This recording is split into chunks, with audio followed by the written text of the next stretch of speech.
Tommy Lee Jones passou a vida inteira fugindo de uma infância violenta. Seu pai o espancava, seus casamentos fracassaram. Ele bebia muito e se afastava das pessoas. Agora, com quase 80 anos, tudo está desmoronando. Em uma recente estreia de filme, ele não conseguia se lembrar de ter trabalhado com seu colega de elenco. Amigos dizem que ele parecia doente e confuso. Ele parou de fazer filmes e vive isolado em seu rancho. Após décadas interpretando o tipo forte e silencioso, a máscara está caindo. A verdade sobre seus tristes últimos anos finalmente está vindo à tona. Tommy Lee Jones nasceu em 15 de setembro de 1946 em uma pequena cidade do Texas, chamada San Saba. Apenas cerca de 3.000 pessoas viviam lá. Sua vida familiar foi um caos desde o início. Seu pai, Clyde, trabalhava nos campos de petróleo e já havia sido vaqueiro. Sua mãe, Lucille, trabalhava como policial, professora e esteticista, tudo ao mesmo tempo. O casamento deles não durou. Casaram-se e se divorciaram,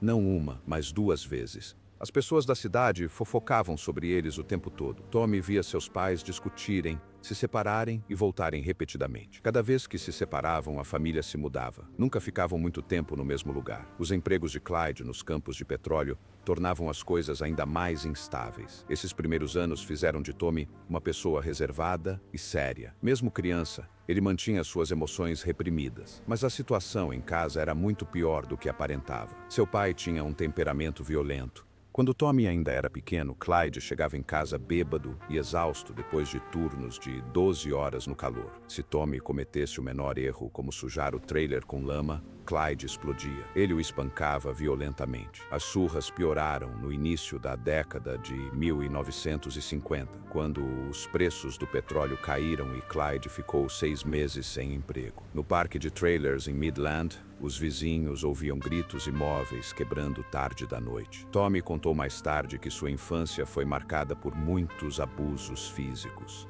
Ele teve que aprender a interpretar o humor do pai apenas para sobreviver. O olhar impassível que o tornou famoso em Hollywood vinha daqueles primeiros tempos, quando demonstrar medo podia piorar as coisas. Certa manhã de 1954, algo aconteceu que mudou tudo. Clyde estava trabalhando em uma plataforma de perfuração quando uma bolsa de gás explodiu repentinamente. Eram 3h47 da manhã de uma terça-feira. A bola de fogo subiu 60 metros no ar. 2 homens morreram. Equipamentos derreteram em um raio de 45 metros. Clyde sofreu queimaduras de 3º grau em 30% do corpo. Ele passou 3 meses no hospital. Tommy tinha apenas 8 anos, mas começou a fazer pequenos trabalhos para ajudar sua família a sobreviver. 5 homens foram levados para o hospital naquele dia. 2 deles morreram em menos de 2 dias. Tommy viu seu pai gritar enquanto dormia. Aquele momento o ensinou que uma única explosão poderia destruir o mundo inteiro de uma família. Ele nunca se esqueceu disso. Devido ao casamento conturbado de seus pais e às constantes mudanças de emprego de Clyde,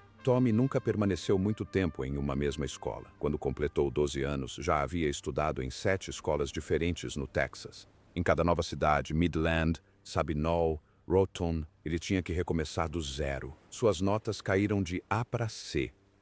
Na Robert E. Lee High School, em Midland, os garotos de famílias ricas o menosprezavam. Ele não tinha muito, mas era grande, 1,85 m, 90 quilos, e usava esse tamanho para se defender. Entrou para o time de futebol americano e jogava como se tivesse algo a provar. Seus tackles eram fortes, fortes demais. Às vezes era suspenso, mas em campo ninguém podia mexer com ele. Quando tinha 13 anos, seu pai conseguiu um emprego bem remunerado na Líbia. Mas Tommy permaneceu no Texas. Ele havia ganhado uma bolsa de estudos para a St. Mark's School em Dallas, uma das melhores escolas do estado. Aos 16 anos, ele já estava de volta às plataformas de petróleo durante os verões, trabalhando ao lado do pai. Os turnos duravam 14 horas e o calor frequentemente chegava a 43 degrees.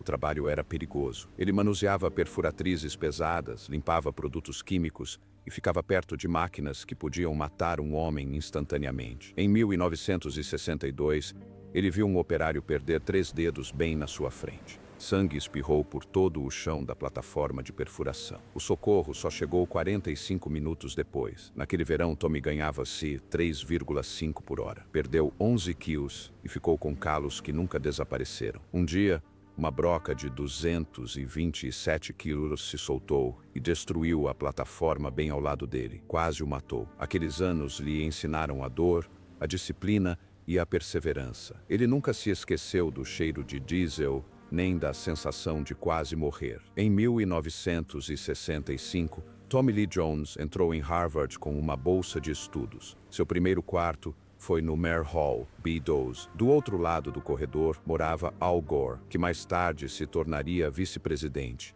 Eles se tornaram colegas de quarto e moraram juntos durante os 4 anos da faculdade. Mais tarde, também moraram com Bob Somerby, que viria a administrar um site de monitoramento da mídia. Tommy e Al Gore ficavam acordados até tarde discutindo sobre livros e política. Esse vínculo durou décadas. Tommy fez um discurso em apoio a Gore na Convenção Nacional Democrata de 2000. Quando Gore ganhou o Prêmio Nobel da Paz, Tommy ajudou a apresentar o concerto. Ele se formou em 1969 em literatura inglesa. Harvard, disse ele, o ensinou a aprender. E aprender, disse ele, era a essência da atuação. Em Harvard, ele também jogou futebol americano. Usava a camisa número 61. Tinha 1,85 m de altura, 90 quilos, e jogava como guarda ofensivo no time invicto de 1968. Aquela temporada terminou em um jogo que se tornou lendário. Em 23 de novembro de 1968, Harvard enfrentou Yale. O placar estava 29-13, com apenas 42 segundos restantes. Harvard marcou 2 vezes e empatou o jogo em 29-29. No dia seguinte, o jornal da universidade estampou a manchete: Harvard vence Yale por 29-29. Tommy estava em campo durante aquele milagre final. Aquele jogo ficou tão famoso que virou documentário em 2008. Em 2010, Tommy discursou em uma exibição do filme, novamente em pé na Dunster House. Tommy também era ativo no cenário teatral de Harvard. Sua atuação em Coriolanus chocou as pessoas pela crueza e intensidade. Professores e alunos falaram sobre isso por anos. Era evidente, mesmo naquela época, que ele tinha algo raro. Ele atuou ao lado de John Lithgow em The Lady Is Not for Burning, em 1967, dando início a uma amizade que durou décadas. Quando ganhou a Medalha de Artes de Harvard em 2012, ele disse que a faculdade foi a melhor coisa que lhe aconteceu criativamente. Depois de se formar, mudou-se para Nova York. Sua primeira peça profissional foi A Patriot for Me, dirigida por Harold Pinter, em 1969. Nos anos seguintes, atuou em Fortune and Men's Eyes, Four on a Garden, Blue Boys e Ulysses in Nighttown. Para pagar as contas, aceitou um papel fixo na novela One Life to Live, interpretando o Dr. Mark Tolan de 1971 a 1975. Seu primeiro papel no cinema foi em 1970, em Love Story. Ele teve uma participação pequena, mas que o tornou conhecido. O personagem principal do filme foi baseado em parte em Tommy e Al Gore, que inspiraram o escritor Eric Siegel durante seu período em Harvard. O filme arrecadou mais de 130 milhões de dólares e recebeu 7 indicações ao Oscar. Em 1977, Jones estrelou The Amazing Howard Hughes, um telefilme em 2 partes que foi ao ar 1 ano após a morte de Hughes. Ele interpretou Hughes desde Young Genius até Broken Recluse. Alguns disseram que foi a versão mais fiel já filmada. Jones captou perfeitamente a essência de The Voice, os trejeitos, tudo. Naquele mesmo ano, ele atuou em Rolling Thunder,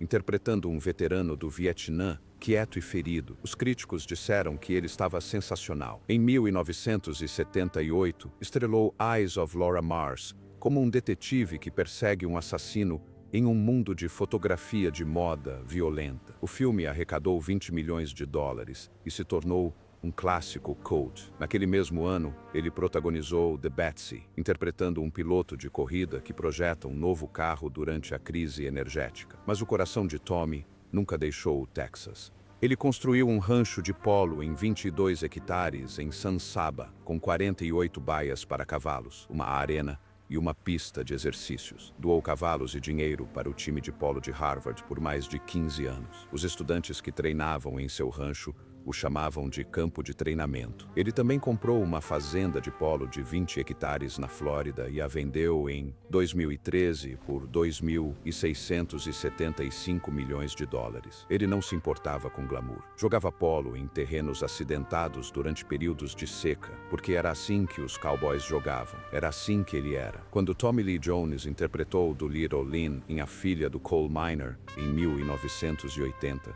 foi o início de algo grandioso. O filme contou a história real da estrela country Loretta Lynn e arrecadou mais de 67 milhões de dólares nas bilheterias, apesar de ter sido produzido com um orçamento de apenas 15 milhões. Jones recebeu sua primeira indicação ao Globo de Ouro, mas foi a SpaceX que levou o Oscar de melhor atriz. O filme foi inteiramente rodado no Kentucky e no Tennessee, o que deu mais verossimilhança à história. Havia cenas intensas em bares que fizeram as pessoas se perguntarem se as coisas também aconteciam fora das câmeras, mas ninguém jamais confirmou nada. Quase 40 anos depois, em 2019, a Biblioteca do Congresso selecionou o filme para o Registro Nacional de Filmes, afirmando sua importância para a cultura e a história americanas. Em 1983, Tommy interpretou um de seus papéis mais sombrios até então. Ele se tornou Gary Gilmore em The Executioner Song, um filme para a TV arrepiante baseado na história real de um homem que matou 2 pessoas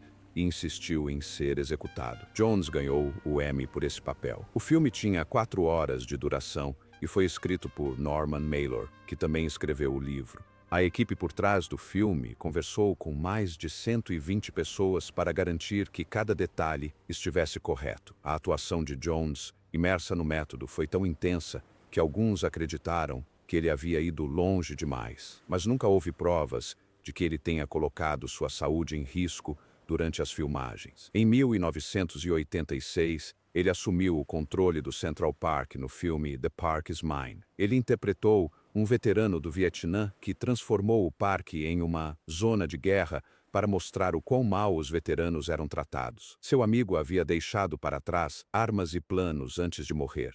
E o personagem de Jones usou tudo isso para reforçar seu ponto de vista. A história parecia saída de um filme do Rambo, com cenas de ação e uma trilha sonora do Tangerine Dream. Havia grandes explosões, mas não houve relatos de feridos no set. Em 1995, ele dirigiu e estrelou The Good Old Boys, um faroeste feito para a TV. Não foi apenas mais um papel para ele. Foi lá que ele conheceu Dawn Laurel, a mulher com quem acabaria se casando. Na época, ele tinha 49 anos e ainda era casado com outra pessoa, enquanto Dawn tinha 31 e trabalhava como assistente de câmera. Eles começaram a namorar durante as filmagens e se casaram em 19 de março de 2001, no Texas. Alguns críticos acharam que o filme era um projeto de vaidade exagerado e circularam rumores de que o orçamento havia estourado em $500 mil, mas nada foi confirmado. No filme original, lançado em 1989, Jones interpretava um prisioneiro e assassino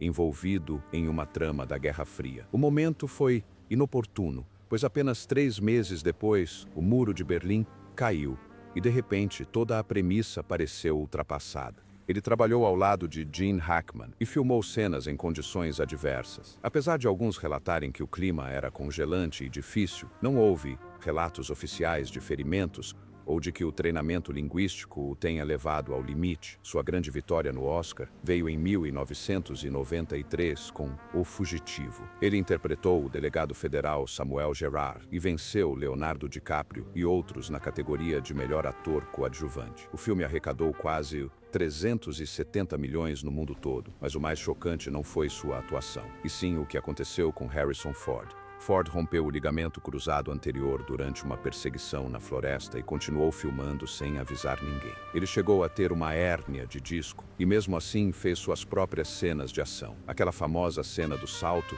teve que ser refeita por causa de uma falha nos efeitos pirotécnicos, e Ford sentia dores reais todas as vezes. Em 1994, Jones se soltou em Assassinos por Natureza. Ele interpretou um diretor de prisão completamente insano, tão exagerado que o diretor Oliver Stone teve que lutar com a MPAA para evitar a classificação NC-17. A atuação foi repleta de discursos improvisados e os chefões do estúdio ficaram furiosos. Stone teve que cortar cena após cena até finalmente conseguirem a classificação R em 26 de agosto de 1994. Mais tarde, o filme foi culpado por inspirar violência na vida real e foi considerado um dos filmes mais controversos de todos os tempos. Então veio Batman Eternamente em 1995. Por trás da maquiagem chamativa de duas caras, as coisas ficaram feias. Jim Carrey abordou Jones em um restaurante e Jones disse na cara dele: "Eu te odeio, não posso tolerar suas palhaçadas." Carrey tinha acabado de se tornar o rei da comédia em Hollywood, mas Jones não queria ter nada a ver com o estilo dele. Os dois mal se davam bem durante as filmagens, e o diretor Joel Schumacher teve que manter a cena. Carrey disse mais tarde que o encontro pareceu estranhamente pessoal, mas muito real. Em Homens de Preto, lançado em 1997, Jones retornou à comédia e à ação, mas não sem caos. Ele vivia quebrando adereços e ferindo assistentes de câmera acidentalmente. O diretor Barry Sonnenfeld disse que tiveram que tirar o neuralizador de suas mãos até o último segundo. Ele também fazia efeitos sonoros estranhos, enquanto fingia atirar, arruinando as cenas sem nem perceber. E durante uma cena em uma carcaça de carro a 4,5 metros de altura, Will Smith soltou-se um pum tão horrível que Jones quase desmaiou. Mesmo assim, o filme arrecadou quase 590 milhões de dólares e deu início a toda uma franquia. Em Double Jeopardy, de 1999, Jones insistiu em fazer todas as suas próprias cenas de ação em um rio congelado. Ele havia treinado com o FBI para o papel e não queria um dublê, apesar de já ter 56 anos na época. Em uma cena, ele ficou preso debaixo d'água e quase se afogou. A equipe teve que resgatá-lo. O filme ainda arrecadou os 177 milhões, mas foi por pouco. Em 2005, Jones fez Os Três Enterros de Estrada, de Mel Gibson, que ele também dirigiu. Era um filme sério e inspirado no assassinato real de um adolescente perto da fronteira. Jones levou 2 anos para se preparar, aprendeu espanhol e trabalhou em estreita colaboração com o roteirista Guillermo Arriaga, que ganhou o prêmio de melhor roteiro no Cannes. Jones também ganhou o prêmio de melhor ator lá. Mesmo tendo arrecadado menos de os 10 milhões ares, o filme mostrou o quanto Jones se importava com a arte em vez dos números de bilheteria. Em Onde os Fracos Não Têm Vez, no Country for Old Men, lançado em 2007, Jones interpretou o xerife Ed Tombell. O filme arrecadou 171 milhões e ganhou 4 Oscars, incluindo o de melhor filme. Jones deu ao filme sua essência e profundidade, especialmente em seu discurso final sobre se sentir impotente diante do mal. Os irmãos Coen escreveram o papel especialmente para ele, sabendo que ele poderia dizer mais com o silêncio do que a maioria com palavras. Em 2010, ele interpretou um executivo em The Company Man, um drama sobre a perda de empregos durante a crise financeira de 2008. O personagem de Jones construiu a empresa do zero e agora tinha que ver funcionários leais serem demitidos. Ele entregou performances emocionantes que refletiam o que pessoas reais estavam passando na época. O filme teve um orçamento de 15 milhões de dólares e foi filmado durante um período de real incerteza econômica. Em Lincoln, de 2012, Jones interpretou Thaddeus Stevens usando uma grande peruca preta falsa porque o verdadeiro Stevens tinha alopecia. Jones também queria raspar as sobrancelhas, mas Spielberg não permitiu. Jones fez discursos inflamados e estudou a vida de Stevens durante meses. Suas cenas sobre o fim da escravidão foram alguns dos momentos mais impactantes do filme. Em 2014, ele voltou a dirigir e estrelar em The Homesman. Ele e Hilary Swank interpretaram 2 pessoas que transportavam mulheres com problemas mentais através de terras fronteiriças perigosas. O filme mostrou a brutalidade da vida dos pioneiros e abordou temas como doenças mentais de uma maneira incomum para os faroestes. O filme teve um orçamento de 16 milhões de dólares e foi filmado no clima rigoroso do Novo México, com cavalos de verdade e ventos fortes. Em Jason Bourne, 2016, Jones interpretou o diretor da CIA, Dewey, que ordenou a morte do pai de Bourne. O filme arrecadou 415 milhões de dólares, mas os críticos disseram que Jones parecia exausto. O roteiro passou por muitas reescritas e alguns acharam que ele simplesmente não queria estar ali. Um crítico chegou a brincar que seu rosto parecia o Grand Canyon. Um ano depois, ele interpretou um jornalista de verdade em Choque e Arrepio, um filme sobre repórteres que questionaram as alegações do governo americano antes da Guerra do Iraque. O filme mostrou como esses jornalistas foram os únicos que acertaram a reportagem. Jones interpretou Joe Galloway e os jornalistas reais ajudaram a guiar o filme para que ele fosse preciso. Eles estavam até mesmo no set durante as filmagens. Em Ad Astra, de 2019, Jones interpretou o pai desaparecido de Brad Pitt, um astronauta que sumiu perto de Netuno. O filme tentou ser o mais realista possível, utilizando treinamento em gravidade zero e efeitos práticos. Pitbull passou por um treinamento nauseante, enquanto Jones permaneceu mais discreto. O filme arrecadou os seus 135 milhões e foi indicado ao prêmio de melhor mixagem de som. Em Vander, 2020, ele interpretou um teórico da conspiração que co-apresentava um podcast com um investigador paranoico. O filme abordou temas como MK-Ultra, vigilância de fronteiras e implantes de chips. Recebeu uma nota baixa de 4,9 de 10 de mais de 10 mil usuários do IMDb, mas Jones ainda trouxe peso às suas cenas. E em 2023, algo estranho aconteceu na estreia de Finest Kind. Jones estava ao lado de Jenna Ortega e perguntou: "Tivemos alguma cena juntos?" Ela teve que gentilmente lembrá-lo de que sim. O momento viralizou e as pessoas começaram a se perguntar se o ator de 77 anos estava com problemas de memória. Foi um momento silencioso e desconfortável, apenas 2 dias antes do lançamento do filme. Tommy Lee Jones nunca foi alguém que buscou os holofotes, mas ao longo dos anos,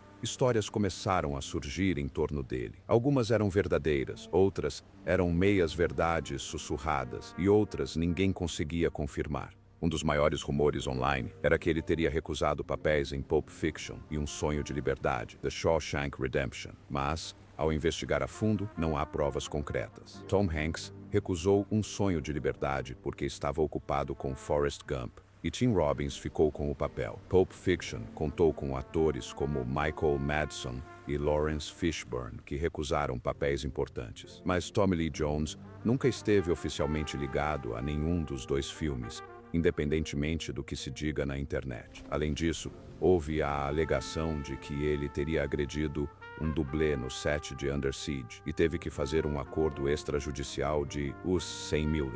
Mas novamente não há registros que comprovem que isso aconteceu. O filme Under Siege foi lançado em 1992. Foi um grande sucesso e tornou Steven Seagal ainda mais famoso. Tommy Lee Jones também estava no elenco, intenso como sempre. Mas o suposto soco e o pagamento simplesmente não existem em nenhum registro oficial. Pessoas próximas à produção nunca mencionaram nada parecido. O filme foi rodado, finalizado e lançado sem nenhum problema conhecido. Outro rumor dizia que Samuel L. Jackson quase abandonou as filmagens de The Sunset Limited devido a um desentendimento com Jones. O filme foi lançado em 2011. Era uma produção pequena, intimista, com apenas 2 atores, Jones e Jackson, sentados em uma sala conversando sobre a vida e a morte. Jones dirigiu o filme. Algumas pessoas na internet afirmaram que Jackson queria desistir por divergências criativas, mas entrevistas da época contam uma história diferente. Jackson declarou posteriormente que aquele foi um de seus papéis mais exigentes,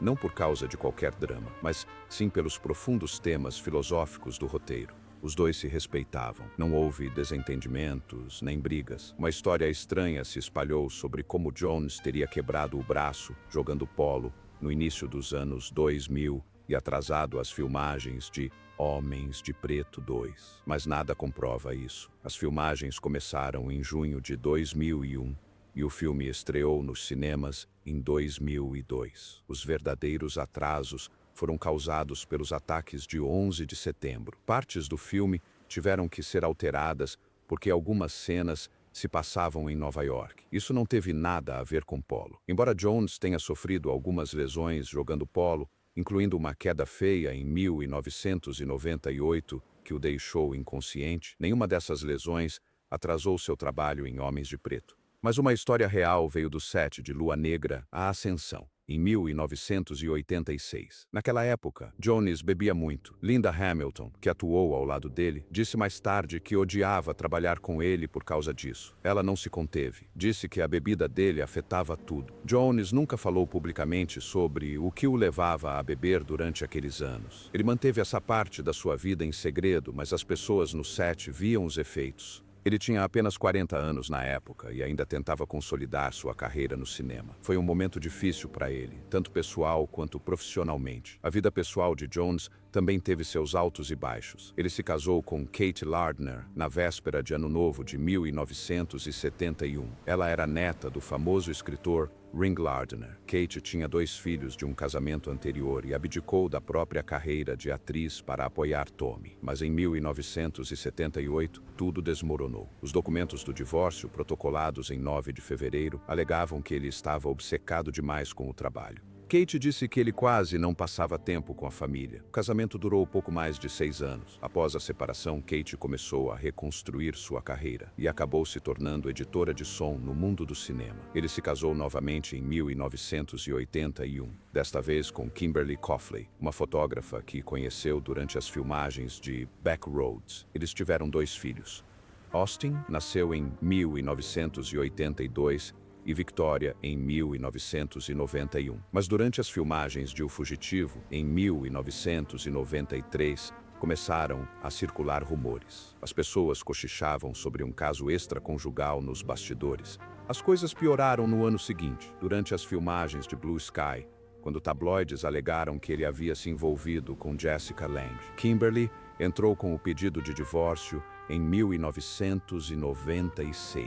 O tribunal concedeu a ela a guarda total dos filhos, uma grande indenização financeira e pensão alimentícia contínua. O que chocou as pessoas foi a emoção de Jones durante as negociações da guarda. Ele não queria perder o contato com os filhos. O casamento durou quase 15 anos. Ele conheceu Dawn Laurel em 1995. Durante as filmagens de The Good Old Boys. Ela trabalhava atrás das câmeras e eles se deram bem imediatamente. Na época, ele ainda era casado, mas o relacionamento já estava chegando ao fim. Eles apareceram juntos em público pela primeira vez em 1998. Em 19 de março de 2001, casaram-se discretamente no Texas. A irmã dela chegou a projetar parte do rancho para eles, mas em 2024, algo mudou. Rumores online indicavam que Dawn havia sido diagnosticada com uma doença grave. Nada foi confirmado, mas Jones repentinamente se afastou do trabalho. Aos 78 anos, ele teria dito a amigos próximos que queria ficar perto de Dawn em seu rancho de 12.000 hectares no Texas. Aquele rancho não era sua única propriedade. Em 2002, ele comprou um rancho de polo de 22 hectares em San Saba, com 48 baias para cavalos e um campo de nível profissional. Mas um incidente terrível aconteceu em 2010, quando um hóspede se feriu gravemente durante uma partida de polo e o processou em 2,3 milhões. O hóspede alegou condições inseguras e maus tratos aos cavalos. Jones se defendeu. O tribunal decidiu a seu favor, afirmando que o polo era arriscado por natureza. Mesmo assim, ele teve que pagar mais de 400 mil em honorários advocatícios. Em 1998, em outro rancho perto de Houston, ele passou por um momento assustador quando um cavalo tropeçou e o derrubou. O cavalo pisou nele. Ele desmaiou e foi levado às pressas para o hospital. 2 dias depois, já estava de volta assistindo ao seu time da lateral do campo. Quanto aos filhos,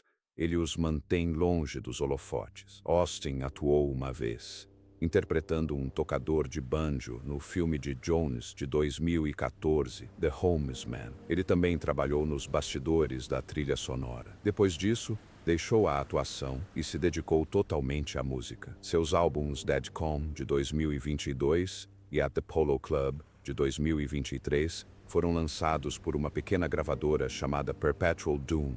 Ele também compôs músicas para filmes como Fonta e Metamorphosis Junior Year. Victoria também teve alguns papéis pequenos. Ela apareceu em Homens de Preto 2, quando tinha apenas 11 anos, e mais tarde, em Os 3 Enterros de Melquade Estrada. Em certo momento, Jones chegou a demiti-la de um set de filmagem por ela não ter chegado na hora. A equipe teve que intervir e acalmar os ânimos. Em dezembro de 2023, as pessoas começaram a se preocupar. Na estreia de Finest Canned, Jones parecia extremamente magro e confuso. Os amigos ficaram chocados. Seus olhos pareciam fundos e ele chegou a perguntar a Jenna Ortega se eles haviam atuado juntos no filme, esquecendo-se de que haviam compartilhado uma cena. Jenna gentilmente o lembrou. Aquele momento viralizou. As pessoas começaram a se perguntar: seria perda de memória? Ele estaria doente? Em 2025, os rumores explodiram. Alguns diziam que ele tinha câncer, outros especulavam sobre Alzheimer ou outra doença, mas nenhuma declaração oficial jamais foi feita. Jones sempre foi reservado, principalmente em relação à sua saúde, mas sua aparência, sua maneira de falar e o fato de ter se afastado repentinamente da atuação fizeram as pessoas temerem o pior. Financeiramente, ele também sofreu um grande baque. Em 2019, vendeu sua propriedade de polo em Wellington, Flórida, por 105 milhões. Pode parecer muito, mas ele a colocou à venda inicialmente por 26,75 milhões em 2013. Isso representa uma perda de 15,8 milhões. Ele comprou partes da propriedade ao longo do tempo. Os 2,95 milhões em 2002, os 1,1 milhão em 2003 e outros, os 550 mil em 2012. Tinha tudo: 2 campos de polo, dezenas de baias, uma casa para funcionários, mas simplesmente não foi vendida. Ainda assim, ele manteve seu enorme rancho de 1.200 hectares no Texas, com sua casa de 150 anos, 50 cavalos e criação completa de gado. Mesmo com todos os altos e baixos, Jones ainda possui um patrimônio líquido estimado em os 100 milhões em 2025. Ele conquistou essa fortuna com filmes como O Fugitivo, Homens de Preto e Onde os Fracos Não Têm Vez. Ele também dirigiu, escreveu e produziu. Em 2012, recebeu o prêmio Dinastia de Carreira no Festival de Cinema de San Sebastián, que homenageia mais de 70 filmes e décadas de trabalho. Aquele prêmio foi concedido quando ele ainda era forte e ativo. Agora, ele permanece praticamente quieto em suas terras, longe de Hollywood, ainda respeitado, ainda temido e ainda envolto em mistério.